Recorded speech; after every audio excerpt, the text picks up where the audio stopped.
In this course, I'm going to give you an introduction to Docker, which is a tool for creating, running, publishing, and managing Linux containers.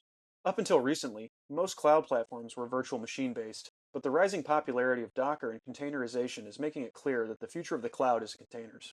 Before we talk about Docker specifically, let's first discuss what containers are and how they differ from virtual machines. Linux containers are considered operating system level virtualization. This is a form of virtualization that provides isolated user space instances on a single host machine. OS virtualization gives an isolated view of processes, user space, and the file system from within.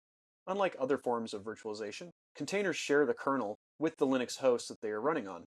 Despite recently becoming more popular because of Docker, operating system virtualization has actually been around for years. Technologies such as FreeBSD jails, Solaris zones, and LXC are forms of containerization and are still used today. So what are the differences between containers and full virtual machines? This image depicts some of the differences at a high level. Both forms of virtualization require some sort of host operating system to work. Virtual machines can run on a variety of operating systems, from Linux to Unix to even Windows. Containers can run on Linux or Unix depending on the technology used. Microsoft is also in the process of adding containerization support to newer versions of Windows Server. Virtual machines require something called a hypervisor. Hypervisor is basically a piece of software that can create, run, destroy, and monitor virtual machines. There are two types of hypervisors, Type 1 and Type 2. Type 1 hypervisors run directly on the host machine hardware. ESX and Xen are popular examples of Type 1 hypervisors. The type depicted here is a Type 2 hypervisor, which runs as software on top of the host operating system. VMware Workstation and VirtualBox are commonly used Type 2 hypervisors. Containers do not require a hypervisor to run, rather they require a container engine to manage the containers. The container engine could be FreeBSD jails, Solaris zones, Rocket, or Docker.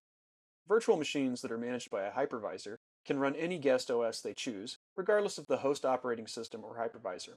Virtual machines require a complete operating system install. Since they run a full operating system, they incur the same startup and shutdown times as if they were running on bare metal.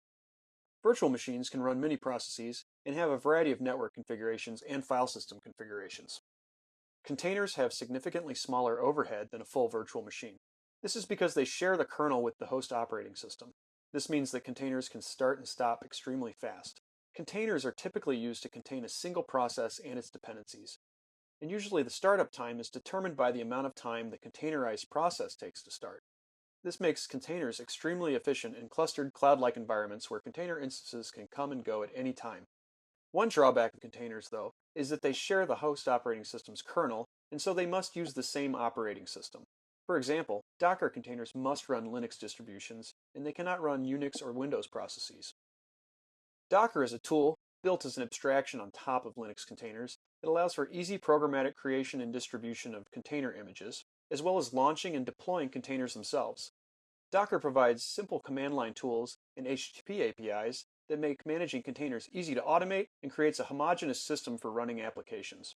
Docker containers ship with the containerized applications dependencies baked in, so deployment becomes the same regardless of the technology or Linux distribution running in the container.